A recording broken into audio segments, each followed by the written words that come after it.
അസ്സലാമു അലൈക്കും വറഹ്മത്തുള്ളാഹി വബറകാതുഹു. അപ്പോൾ ലമീർ മുത്തസിൽ നോക്കൂ, അത് ഇസ്മിനോട് ചേർന്നിട്ടാണ് ഉള്ളത്. അപ്പോൾ ഇസ്മിനോട് ചേരുമ്പം ആ ലമീർ മുത്തസിൽ ഹു, കിതാബുഹു എന്ന് പറയുമ്പോൾ ഹു അവനാണ് അർത്ഥം. അപ്പോൾ കിതാബുഹു എന്ന് പറയുമ്പം അവൻ്റെ പുസ്തകം.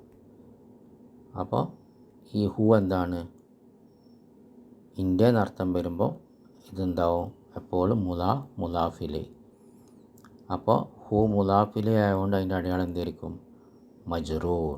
അപ്പോൾ ഈ ലമീർ മുത്തസിലൊക്കെ ഇസ്മിനോട് ചേരുമ്പം അവയൊക്കെ മബ്നിയാണെങ്കിലും അതെന്തിൻ്റെ സ്ഥാനത്താണ്, മജ്റൂറിൻ്റെ സ്ഥാനത്താണ്. കാരണം എന്താ, അത് മുലാഫിലേഹിയാണ്.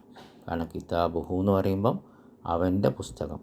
ഇവിടെ കിതാബാണ് മുലാഫ്, ഹു എന്താണ്, മുലാഫിലെ മജ്റൂർ. നമുക്കറിയാം മുലാഫിലെ എപ്പോഴും മജ്റൂറാണ്. അപ്പോൾ കിതാബുഹു മുലാഫിലെ മുലാഫിലെ മജ്റൂർ. ഈ ലമീർ മുത്തസിലൊക്കെ ഇസ്മിനോട് ചേരുമ്പോൾ അത് മജ്റൂറിൻ്റെ സ്ഥാനത്താണ്.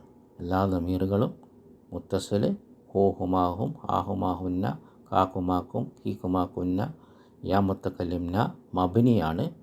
അത് ഇസ്മിനോട് ചേരുമ്പോൾ അത് മുലാഫിലെ ആയതുകൊണ്ട് മജ്റൂറിൻ്റെ സ്ഥാനത്തായിരിക്കും. ബാറക്കല്ലാഹു ഫീക്കും.